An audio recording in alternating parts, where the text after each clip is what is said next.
Hello guys, welcome to another video. आज मैं एक और स्टोरी को ट्रांसलेट करने जा रहा हूं और हमेशा की तरह मैं इसे हिंदी में ट्रांसलेट करूंगा।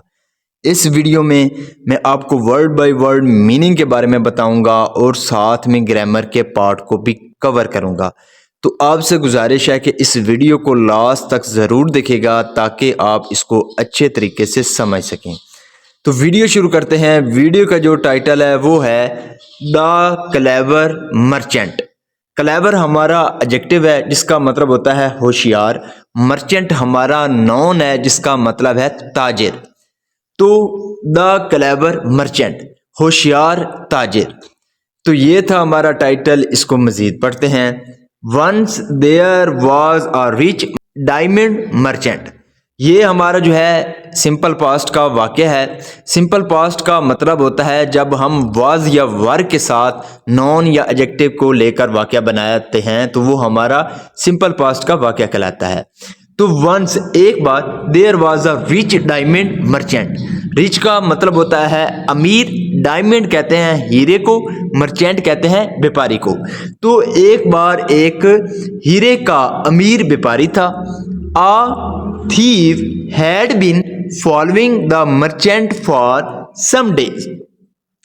A thief, एक चोर, had been following, वो फॉलो करता आ रहा था यानी कि पीछा करता आ रहा था द मर्चेंट, ताजिर का, फॉर सम डेज, कुछ दिनों से।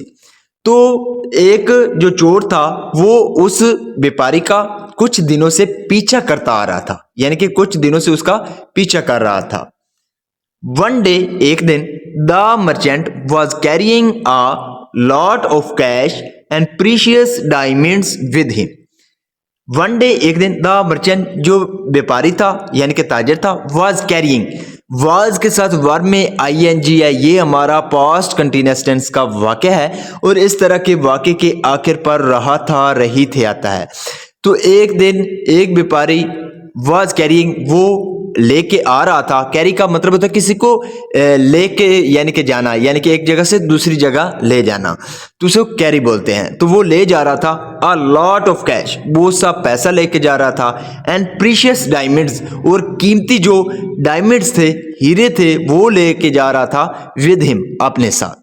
तो इसका क्या मतलब हुआ कि एक दिन जो व्यापारी था वो बहुत सा पैसा और कीमती जो डायमंड थे वो अपने साथ लेके जा रहा था। He was caught in rain. He was caught, वो फंस गया था, इन रेन, बारिश में। यहाँ पे जो है वॉज के साथ वर्ब की थर्ड फॉर्म है, ये हमारा पास्ट इंडेफिनिट का पैसिव वॉइस है। तो वो बारिश में फंस गया था, सो इसलिए he entered a guest house to rent a room. He entered, enter का मतलब होता है दाखिल होना, तो यहाँ पे सेकंड फॉर्म है एंटर्ड, तो वो दाखिल हुआ अ गेस्ट हाउस, एक गेस्ट हाउस में। गेस्ट हाउस कहते हैं मेहमानी घर को, यानी कि जहाँ पे मेहमान जो है वो रुकते हैं उसको गेस्ट हाउस बोलते हैं। तो वो एक गेस्ट हाउस में दाखिल हुआ to rent a room. Rent का मतलब होता है किसी चीज को किराए पे लेना, तो एक रूम को किराए पे लेने के लिए वो एक गेस्ट हाउस में दाखिल हुआ। The thief also followed him and asked for a room in the guest house. The thief, जो चोर था, also followed him, उसने भी उसका पीछा किया। फॉलो का मतलब होता है पीछा करना, तो उसने भी उसका पीछा किया। and asked for, ask for का मतलब होता है मांगना, तो उसने मांगा a room, एक कमरा मांगा, in the guest house, जो गेस्ट हाउस था उसमें उसने एक कमरा मांगा। There was only one vacant room.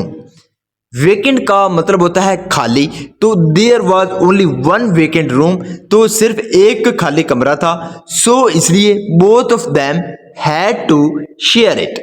Both of them, दोनों को, हैड टू शेयर, यहाँ पे हैड टू का प्रयोग किया गया है। हैड टू का हम यूज तब करते हैं जब हम मजबूरी शो करते हैं। तो दोनों को शेयर करना पड़ा, यानी कि बांटना पड़ा इट, उस कमरे को। तो दोनों को उस कमरे को बांटना पड़ा, यानी कि दोनों को उस कमरे में सरवाइव करना पड़ा। The thieves heart was filled with Joy.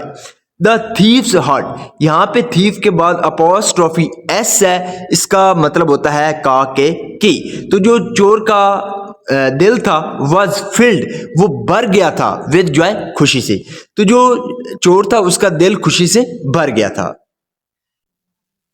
After some time, कुछ देर बाद। आफ्टर का मतलब होता है के बाद को, तो कुछ देर बाद। The merchant went out for dinner. The merchant जो व्यापारी था, वेंट आउट वो बाहर गया। गो का मतलब होता है जाना, तो सेकंड फॉर्म में वेंट, तो वो गया, आउट बाहर गया, फॉर डिनर डिनर के लिए। डिनर का मतलब होता है रात का खाना, तो वो रात के खाने के लिए बाहर गया। The thief searched through the merchants suitcase. The thief जो चोर था, सर्च थ्रू का मतलब होता है तलाश करना, तो उसने तलाशी ली या तलाश किया। द मर्चेंट सूटकेस जो व्यापारी का सूटकेस था उसकी उसने तलाशी ली। बट लेकिन he did not find any diamonds. He did not find, उसको नहीं मिले, एनी डायमंड्स, कोई भी हीरे उसको नहीं मिले। यहाँ पे डिड नॉट के साथ वर्ब की फर्स्ट फॉर्म है, ये हमारा पास्ट इंडेफिनिट का नेगेटिव वाक्य है। When the merchant returned, the thief said.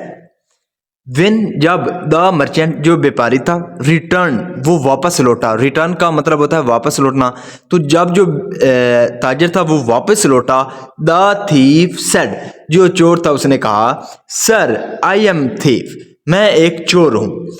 I searched for diamonds in your bag but I did not find them. I search for का मतलब होता है तलाशी लेना, तो मैंने तलाशी ली है। ये हमारा जो है पास्ट इंडेफिनिट का अफर्मेटिव वाक्य है, तो मैंने तलाशी ली है फॉर डायमंड्स, हीरो की, इन यूर बैग, तुम्हारे बैग में। बट लेकिन आई डिड नॉट फाइंड देम, मैं उनको नहीं ढूंढ पाया या मुझे वो नहीं मिले। The merchant smiled and said जो ताजर था, स्माइल्ड, स्माइल का मतलब होता है मुस्कुराना, सेकंड फॉर्म है स्माइल्ड। तो जो ताजर था वो मुस्कुराया, एंड सेड और कहा, the diamonds are in your suitcase. The diamond जो हीरे हैं, आर वो हैं, इन यूर सूटकेस, तुम्हारे सूटकेस में, तो हीरे तुम्हारे सूटकेस में हैं। आई न्यू, मैं जानता था। नो का मतलब होता है जानना, तो यहाँ पे सेकंड फॉर्म है न्यू। आई न्यू, मैं जानता था। That You would never search there. You would never search there. तुम वहां कभी तलाश नहीं करोगे। तो this is the video guys. अगर आपको ये वीडियो अच्छी लगी हो तो इस वीडियो को लाइक कर दें, चैनल को सब्सक्राइब कर दें ताकि इसी तरह की आने वाली वीडियो आप तक पहुंचती रहे। Have a nice day, good bye.